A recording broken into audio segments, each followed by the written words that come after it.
My name is Marissa Hale, and I'm 35 years old. If you'd asked me a year ago to describe my life, I would have called it steady, maybe even boring in a comforting way.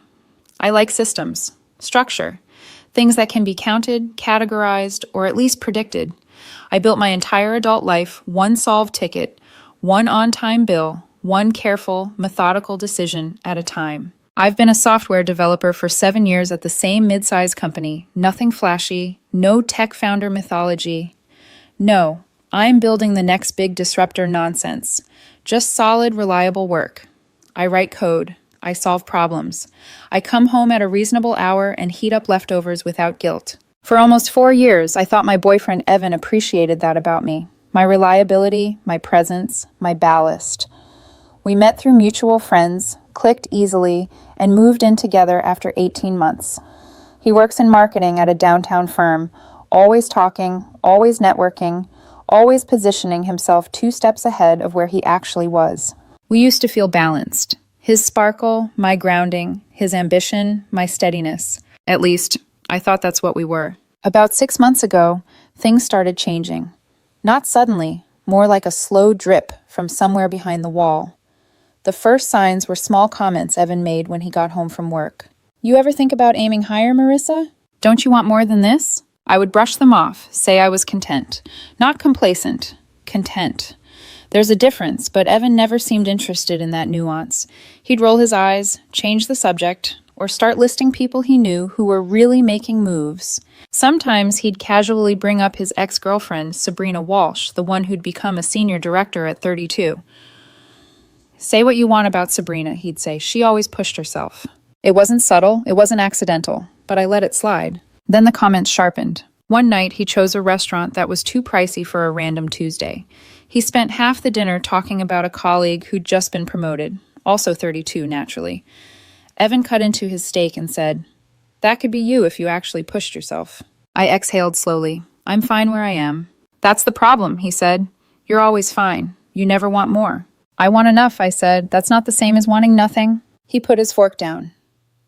"Do you know how embarrassing it is when people ask what you do and I have to say you're just a developer, not a manager, not a lead, just a developer?" I stared at him. "Embarrassing? You know what I mean." "No, Evan, explain it to me." He sighed like I was being unreasonable. "Everyone I work with is with someone who's going somewhere. Comfortable is bad now? It is when you're 35 and acting like you've already retired." I didn't speak after that. We finished dinner in silence, and I paid the check because it was easier than arguing. That night, lying in bed, I replayed his words. Not because I believed them, but because I suddenly understood how he saw me. He didn't see me, he saw a resume. A month later, the drip turned into a leak. Every conversation felt like a comparison to someone else's partner. Someone who bought a house, someone who launched a consultancy, someone who did something photo-worthy for Instagram. 2 weeks after that came the moment that broke something fundamental inside me. It was a Sunday afternoon, one of those soft, quiet days that used to feel like ours. I was in my home office, tinkering with a personal project I'd been building quietly for a year. Evan walked in without knocking. "We need to talk." I saved my work, swiveled my chair. "Okay, what's going on?" He crossed his arms. "I don't think you're taking your life seriously. You're in the same place you were 3 years ago. Same job, same salary range, same everything." "That's not exactly true," I said. "I've gotten raises. I've taken on more responsibility." "That's not growth, Marissa. That's existing." Something cold unspooled in my chest. "What do you want from me?" "I want you to want something, to have ambition, to build a future." "I do care about the future." "No," he said. "You care about being comfortable." He paused, then delivered the sentence that sliced clean through the floor beneath us. "In 5 years, you'll still be stuck, and I'll be with someone who actually becomes something." The room went still. I didn't cry. I didn't yell. I didn't throw anything. I simply said, "All right." He frowned. "That's it? Just all right?" "What do you want me to say, Evan? You just told me you'll be with someone else in 5 years. What exactly am I supposed to fight for?" He opened his mouth, closed it, then stormed out, keys jangling, the front door slamming behind him. He didn't come home until 10 that night. Didn't speak, didn't look at me, just climbed into bed and faced the wall.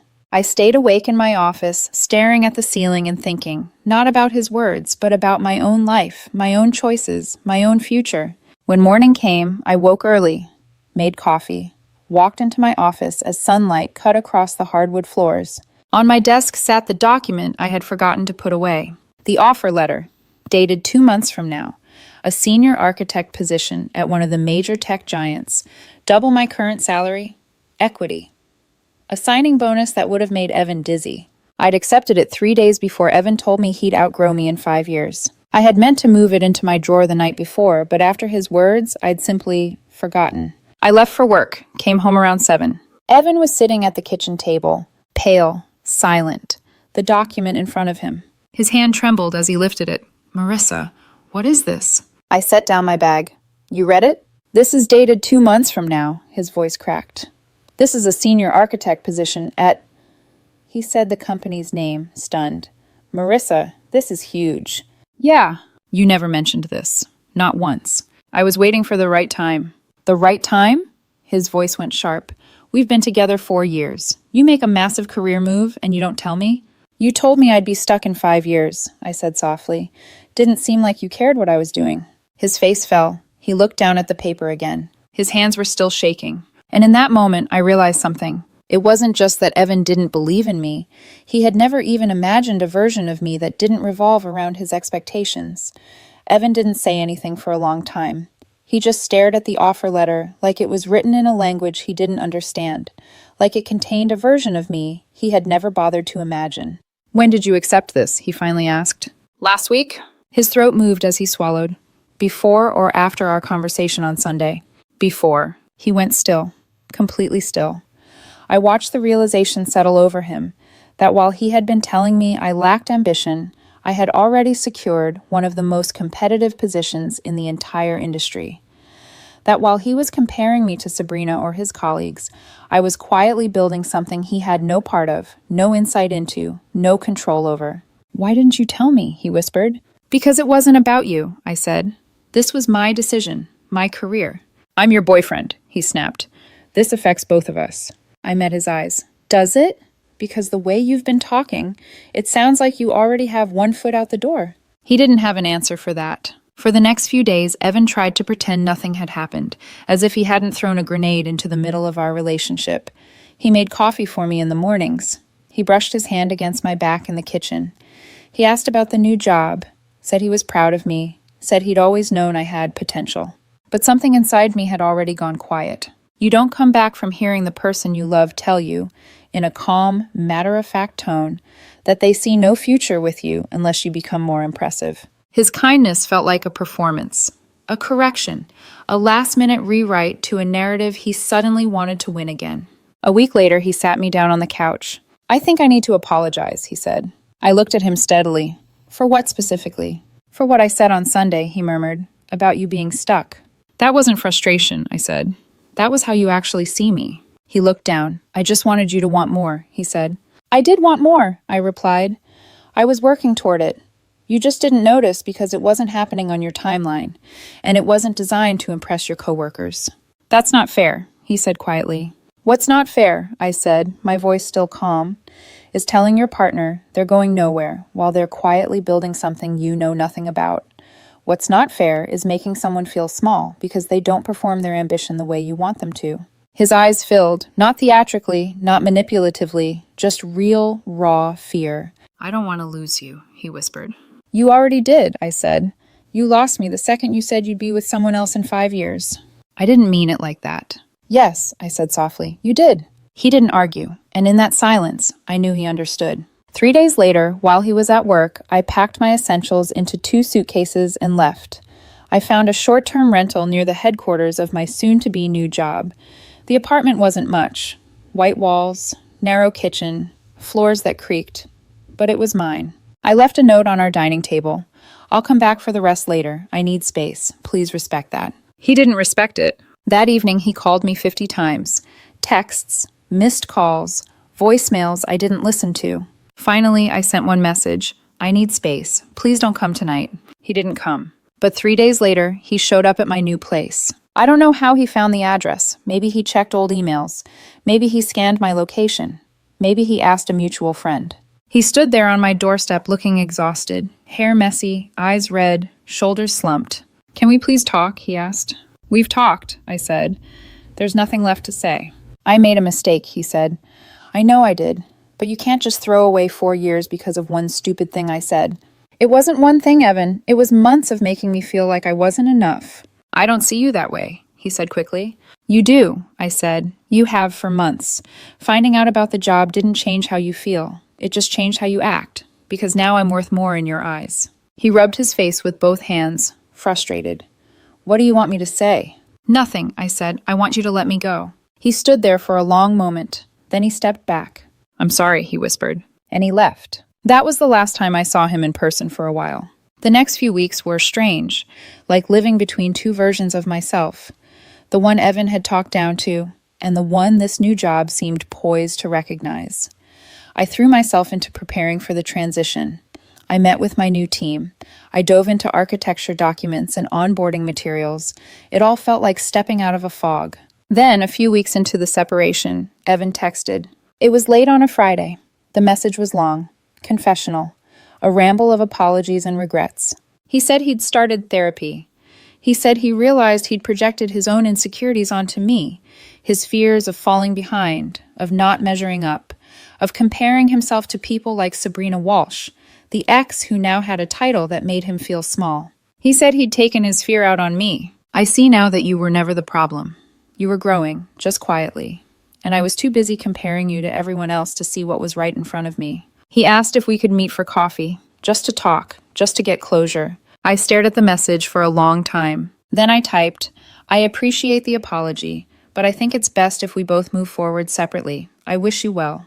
He replied, I understand. Take care. And that was that. 4 years, folded into a screen of text messages. But I didn't cry. I didn't break. I didn't second-guess myself. Because for the first time in a long time, I felt unburdened. 2 months passed. By the time my official start date arrived, the old version of my life already felt like something I'd stepped out of. A room with the lights turned off, cold and unused. The new job was electrifying, challenging in all the ways I had quietly craved for years. My new team welcomed me with the kind of respect that never needed to be earned through performance or posturing. They listened when I spoke, asked questions, took notes, treated me like an equal, not a placeholder. Not once did anyone ask why I wasn't trying harder to be promoted.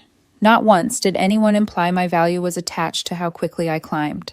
It was the first time in a long time I didn't feel the weight of someone else's expectations pressing against my ribs. Still, the transition wasn't simple. The first few weeks after moving out had been disorienting. New apartment, new routine, new silence. I'd wake up at 3 a.m., staring at the ceiling, replaying moments from those 4 years. What I did wrong, what he did wrong, what could have been different. Healing isn't cinematic, it happens slowly, a drip, like how the unraveling began. But the drip eventually fills something.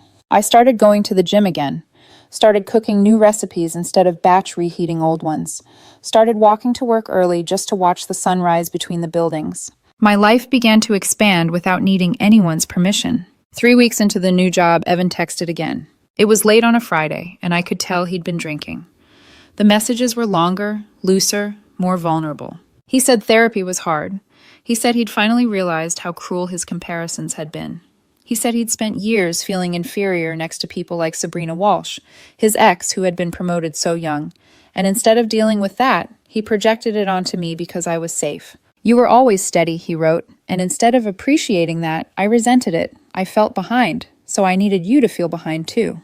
My chest ached when I read that, not because I wanted him back, but because I finally understood the truth behind all those months of bitterness. It was never about my ambition, it was about his fear. He asked if we could meet for coffee, talk things through, maybe find closure. I typed carefully. I'm glad you're working on yourself, truly, but I think it's best for both of us if we move forward separately. I wish you well. He responded with one line, I understand, take care. And that was the quiet official end. 4 months passed. I found my rhythm, my stability, my peace. I made friends on my team, people who didn't need me to be anything other than who I simply was. I read more. Slept better, learned to feel comfortable inside my own skin again. Then one morning, on my way into work, I stopped by my usual coffee shop. That's where I saw him, Evan, sitting near the window, nursing a cup with both hands like he needed the warmth to stay upright. We locked eyes at the same moment. There was no jolt of pain, no spark of longing, just recognition. I nodded, gave a small wave, and turned toward the counter. When I turned around with my coffee, he was standing right behind me. "Hey," he said softly. "Hey, you look good," he said, happy. "Thanks," I said. "You too." He gave a tiny, sad smile. "I'm dating someone. It's still new, but it's good."